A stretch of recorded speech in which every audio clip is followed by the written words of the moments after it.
Welcome to Twisted Truths, where betrayal meets brutal payback, and where the most unexpected twists expose what people are really capable of. This story isn't just shocking, it's personal. My name is Jim Mercer. I'm 44 years old, divorced, and up until 4 weeks ago, I was the Director of Client Development at Halston Freight Partners. 10 years. That's how long I gave that company, long days, sleepless nights, and years where the office lights saw more of me than my own family did.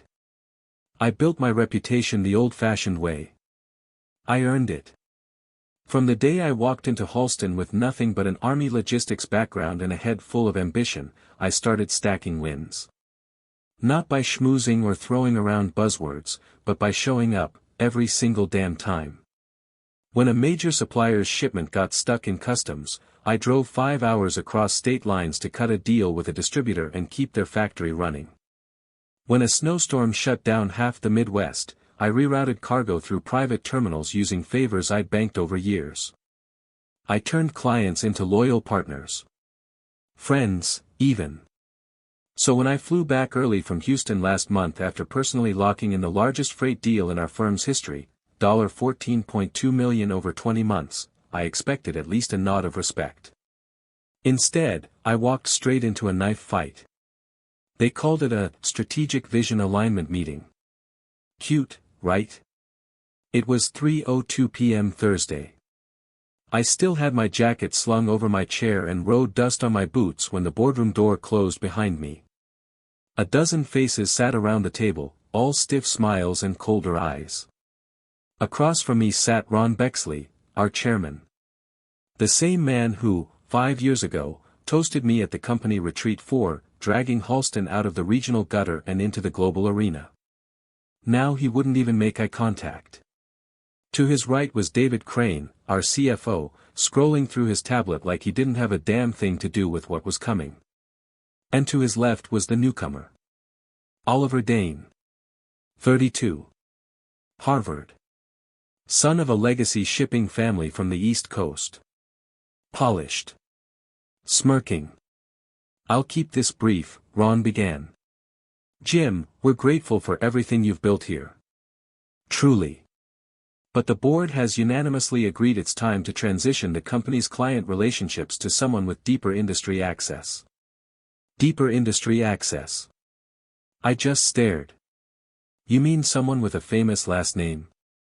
I asked, voice level. Ron cleared his throat. This isn't personal. That phrase should be outlawed. It's always personal. Every damn time.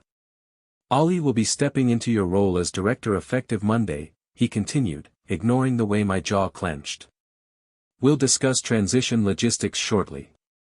Oliver extended his hand like we were old friends meeting for drinks. Big shoes to fill, Jim. I hope I can count on your help getting up to speed. I didn't shake his hand. I didn't say a word. I just stood up, nodded once, and walked out of that room with my spine intact. By the time the elevator hit the ground floor, I already knew I'd been played. This wasn't a hasty decision. This had been orchestrated. Thought out. I'd been gradually iced out of client meetings the past few weeks, told it was better optics to let Oliver handle international prospects. My assistant, Cindy, who'd worked beside me for 7 years, had gone quiet lately. She knew. They all did. They had replaced me before I even landed the Houston deal. And the worst part? I had no damn idea how deep this betrayal would go.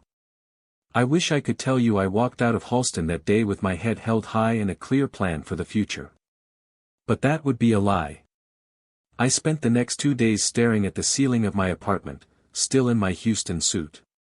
My phone buzzed non-stop, calls from clients, a couple from friends who had heard something was up, even a message from Ron, we'd love for you to help with the transition over the next 10 days.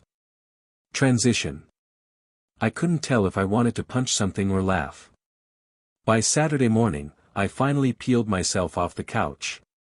I sat down at my desk, opened the laptop, and stared at a blank document titled, Next Steps. For 10 years, I'd had a clear objective. Bring in business. Keep it. Build something. Now. I couldn't even write a bullet point. I poured a drink at 10 a.m. Don't judge me. You've probably never had your life ripped out from under you by people who toasted you at Christmas parties. That afternoon, I drove by the office. Not to go in, just to see it. And that's when I saw it. Oliver's BMW. Parked in my reserved spot. I sat there for a long time watching employees walk in and out of the building like nothing had changed.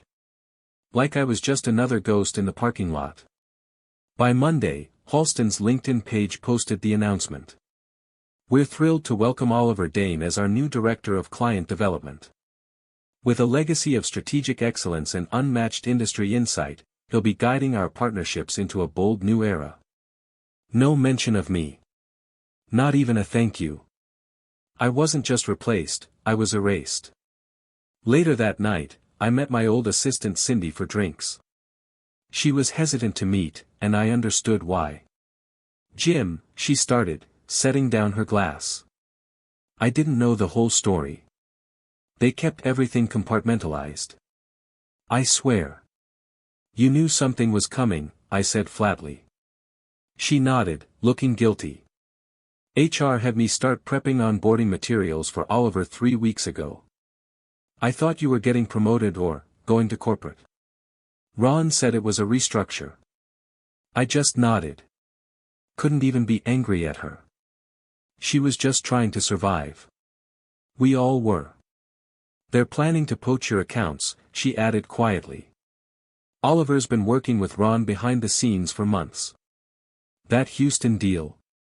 He already contacted the client. That stopped me cold. What?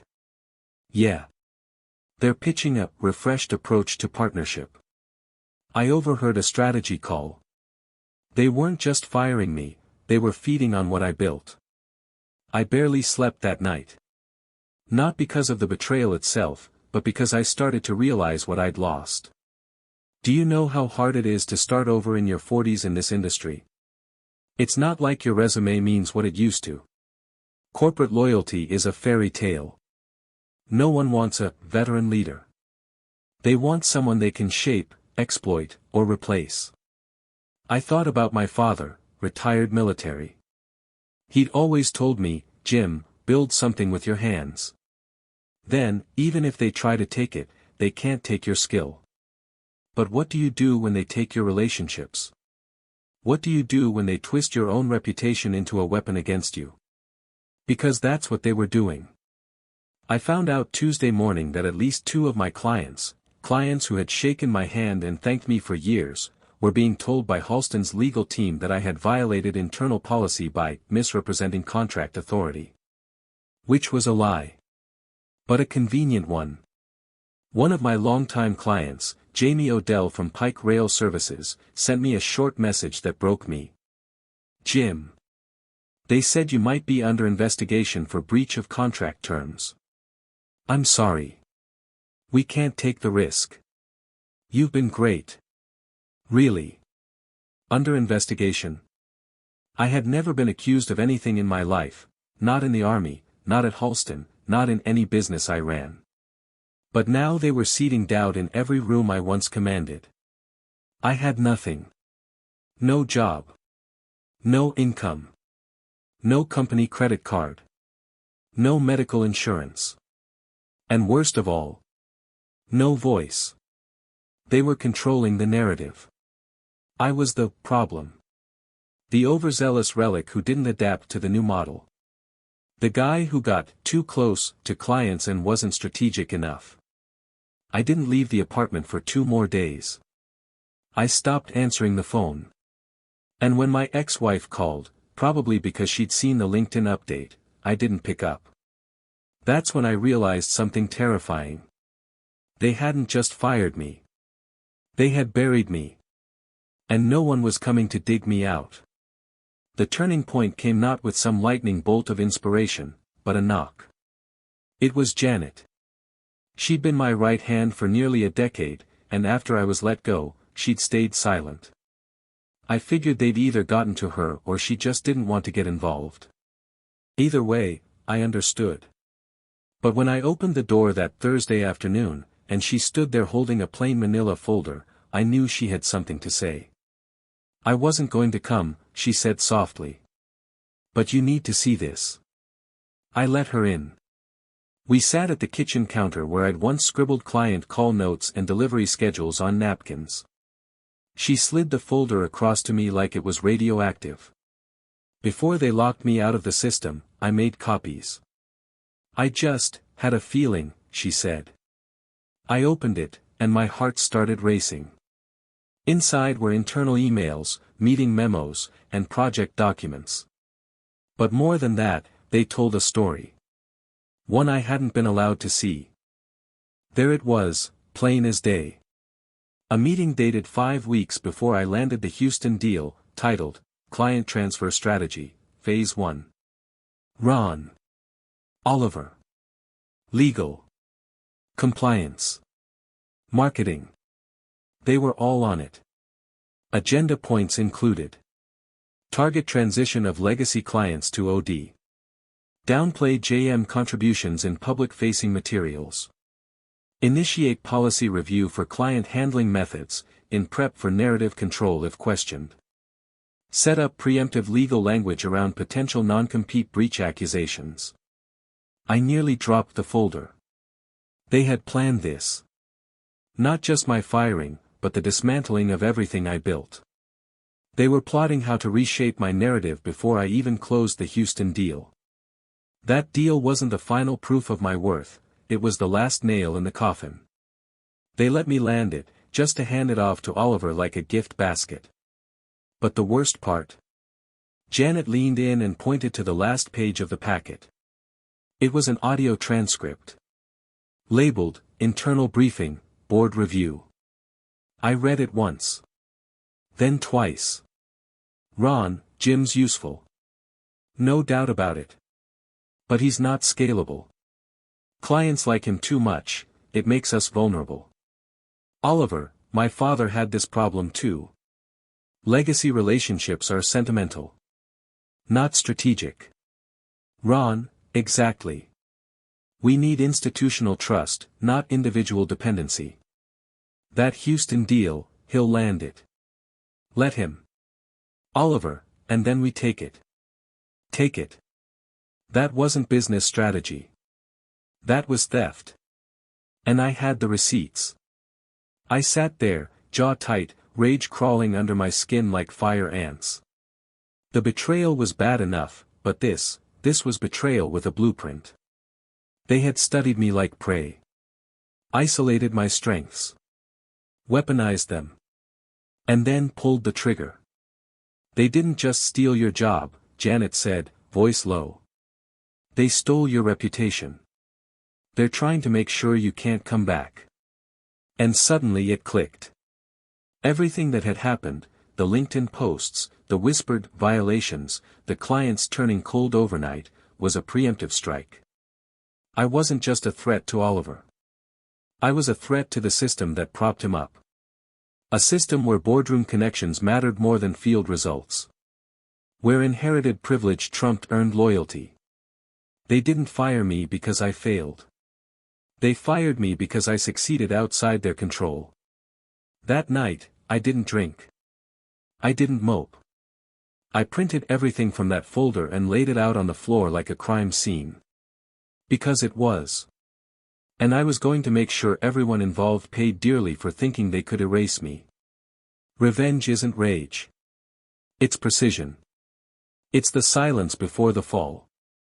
The moment you stop yelling and start calculating. That's where I was now. Done being angry. Now I was methodical. I sat in my home office for 2 days straight with a whiteboard, the folder Janet gave me, and every client contract I still had in hard copy. I studied them like battle maps. Step 1, expose their lies. Step 2, undermine their leverage. Step 3, take back what was mine, and more. But I couldn't do it alone. So I made 2 calls. The first was to Tom Morales, a procurement VP over at Copperline Steel. He was one of my earliest clients, and more than that, he was one of the few people in this industry who understood loyalty. "Jim," he said, picking up. "You finally ready to take off the gloves?" "More than ready," I said. "But I need a controlled opening shot."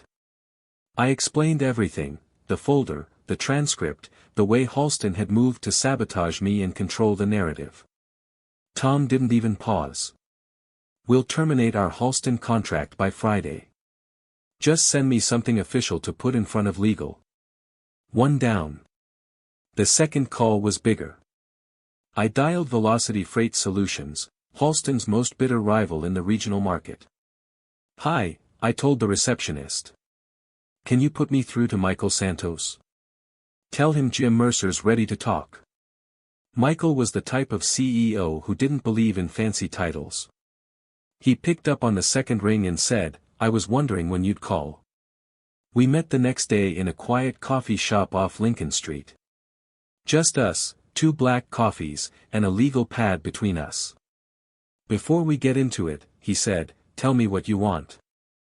"I want to bring in $15 million in contracts," I said. "And I want 25% equity to do it." He raised an eyebrow. "And autonomy," I added. "I don't report to anyone. I build the team. My way." He leaned back. "You don't want a job. You want a war." "No," I said. "I want justice. The war is just collateral." I showed him the documents. The emails. The memo about replacing me. The internal transcript. Michael stared at them, quiet for a long time. "You know they'll sue the second you start pulling clients." "I'm counting on it," I said. Because I wasn't just planning to poach clients. I was planning to expose them. By the following week, I had set up a shell firm, Falcon Strategies LLC, as an intermediary. It gave me legal cover while I helped Velocity rebuild a strategic acquisition pipeline. I didn't just go after clients, I went after partners. Vendors. Carriers. Warehouse crews. I knew where Halston stored their redundancies. I built their routing architecture. I knew where the vulnerabilities were, and I fed that data to Velocity's ops team like ammunition. Meanwhile, I drafted my own legal plan, carefully. I didn't violate any non-compete clause, because Halston never made me sign one.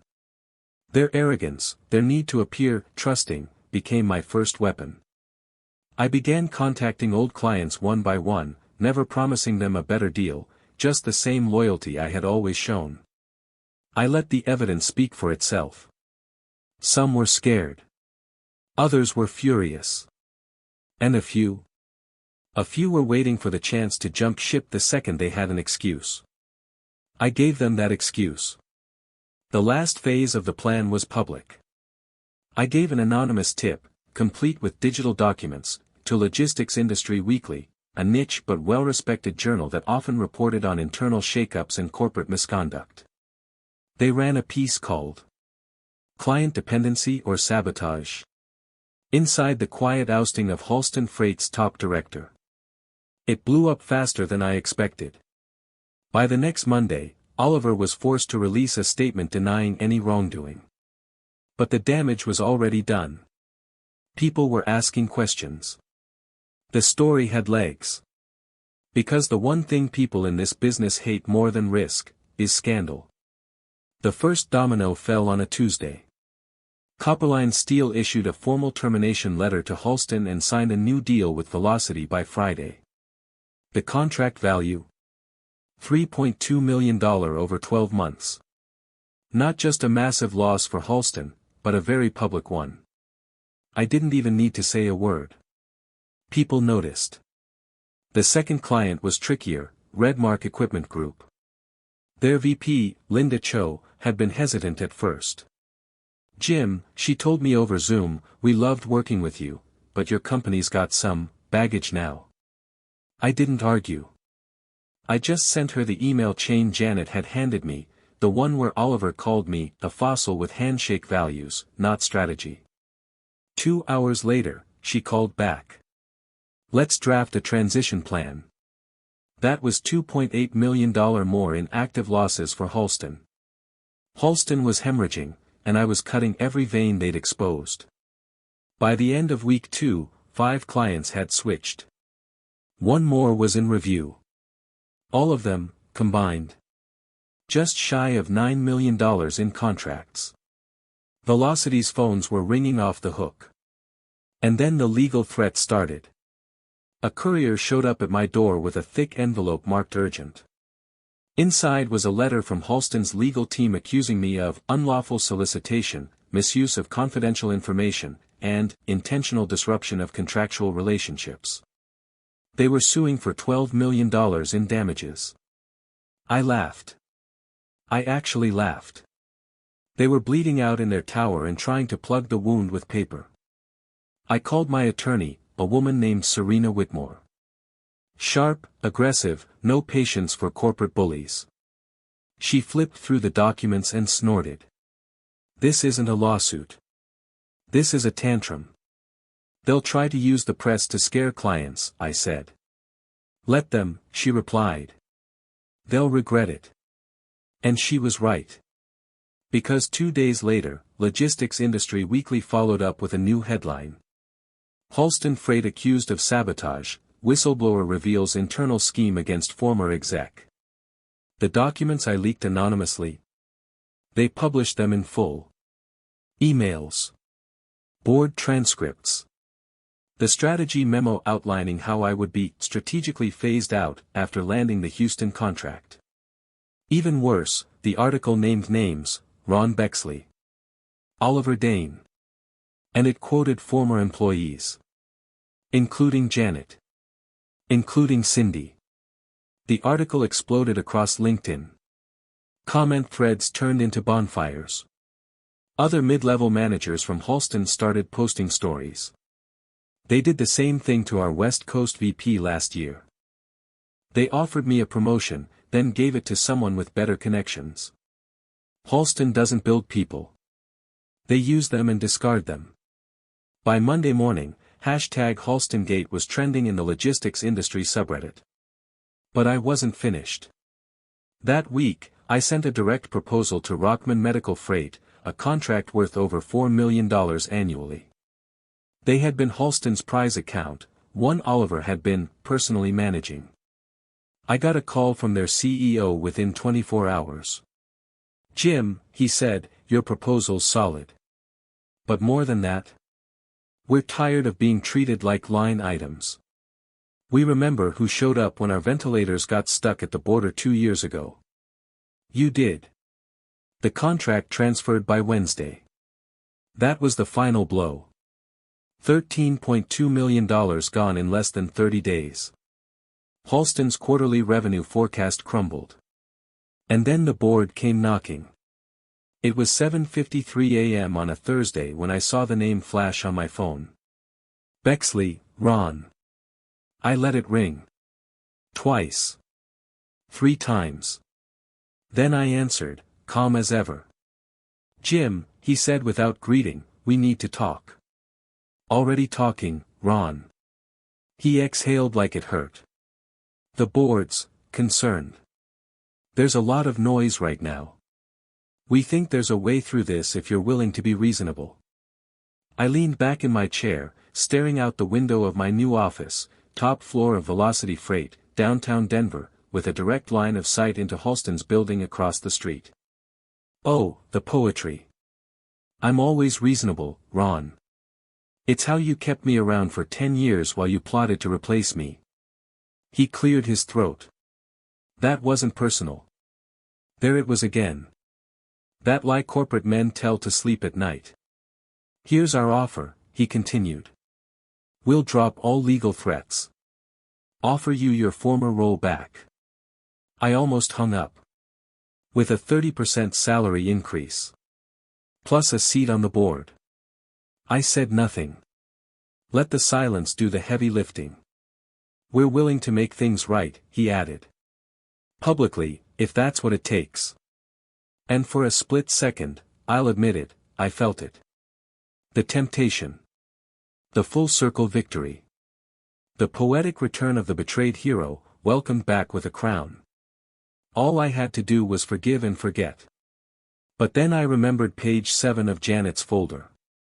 The memo that said, and I quote, "Jim Mercer has developed excessive client dependency. This poses an unacceptable risk to the institution's autonomy." And I remembered the voicemail Oliver accidentally left on my phone the day after I was fired. "We finally got rid of the cowboy.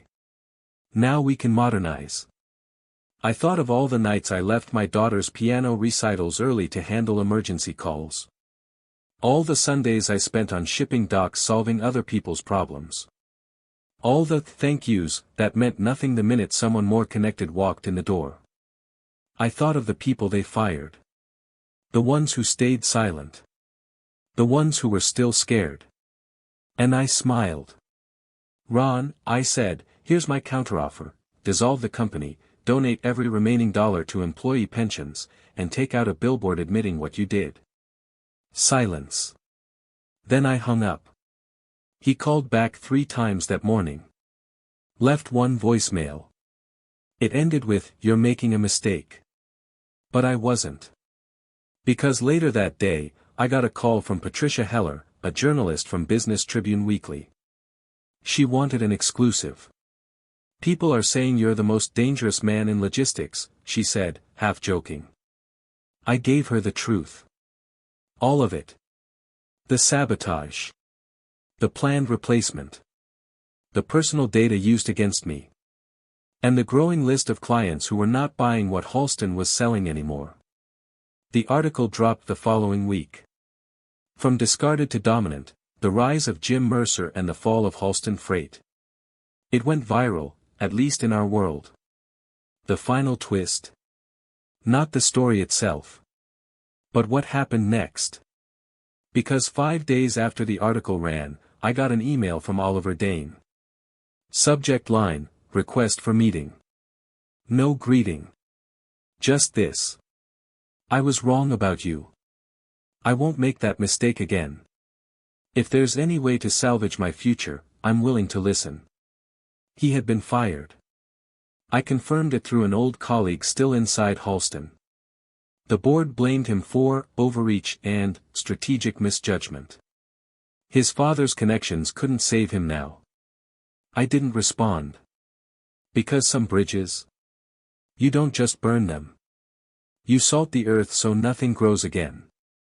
Some people think revenge is fire, fast, hot, and destructive. But real justice? Real redemption? It's colder. Slower. It's watching the empire that tried to bury you rot from the inside, while you build something better just across the street. 2 months after Oliver was fired, I got word through the industry grapevine. Halston Freight was seeking acquisition. Not by choice. Out of desperation. Clients were dropping. Their quarterly numbers had cratered. Suppliers were demanding tighter terms. Their once cocky legal team. Quiet. Halston's board had brought in a crisis firm, but it was too late.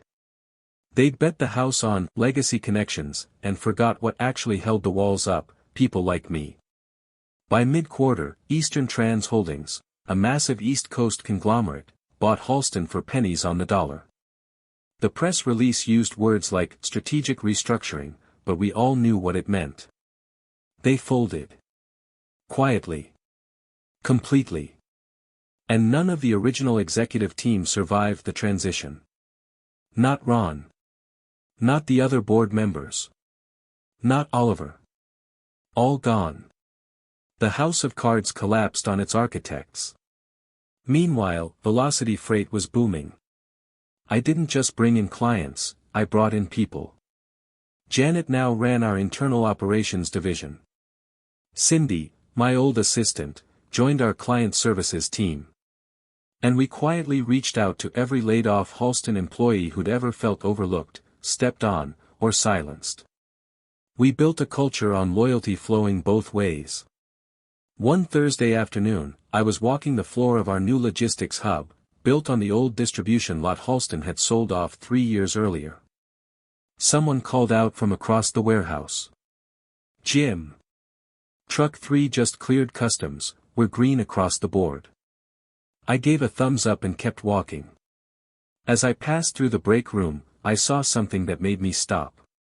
A photo. Taped to the corkboard. It was from one of our first big team meetings. Janet had printed it out. Written across the top in black marker. Built. Not bought. I stared at it for a long moment. Because that was the difference, wasn't it? Halston bought connections. Hired bloodlines. Played politics. We built trust. Earned loyalty. Showed up. And when the storm hit, they drowned in their own lies. We stood stronger than ever. One day I got a letter in the mail. No return address. Inside was a single sheet of paper. "You were right. OD. No apology. No excuses. Just surrender." I tossed it in the shredder. Not out of spite. Because it didn't matter anymore. I wasn't chasing revenge. I was leading something better. Something honest. In the end, truth has a way of surfacing, even if it comes twisted through pain and betrayal. As one wise voice once said, sometimes your greatest enemy was once your closest ally. If this story struck a chord with you, let us know in the comments. And don't forget to subscribe, share, and spread the word, because justice deserves to be heard.